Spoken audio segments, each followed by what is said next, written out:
Dostlar, bugün çok vacip bir qanundan da danışacağım. Güzgü qanunundan. Dünya bir güzgüdür.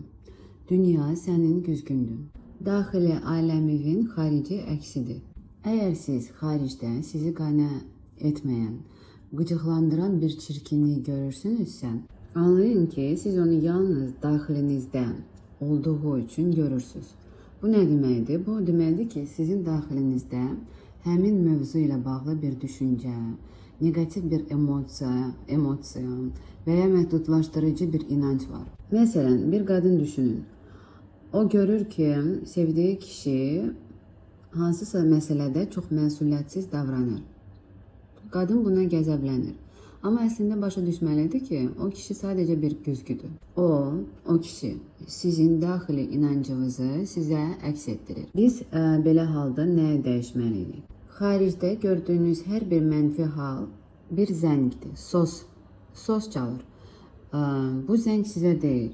Sənin daxilində bu mövzuda mənfi düşüncələr var. Eğer kişi məsuliyyətsizdirsə, deməli sizin şuur altınızda kişilər məsuliyyətsiz olur inancı kök salıb. Eğer pul çatışmamazlığı görürsünüzsə, deməli daxilinizdə yoxsulluq qorxusu var. Biz nə edirik? Keçmişimizi silirik. Keçmiş təcrübələrdən gələn o mənfi qənaətləri təmizləyirik. Praktika. Diqqəti məsuliyyətsizlikdən məsuliyyətə çevirin. Gəlin negativ təlqini, inancı, ustanovkanı belə dəyişək. İkincisi, xatırlayın. Həmin insanın, məsələn o kişinin həyatında həqiqətən məsuliyyətli olduğu anları yaddaşınızda canlandırın. Mütləq belə anlar olub. Onun ciddi qərarlar verdiyi, sözünün üstündə durduğu vaxtlar tapın. Yadınıza salın ki, haçan o ciddi qərar verib. Bax, onu yadınıza salın. İkincisi, diqqəti yönəldin. Diqqətinizi onun səhvlərindən alıb, onun güclü və məsuliyyətli tərəfinə yönəldin. Üçüncü, filtrları dəyişin.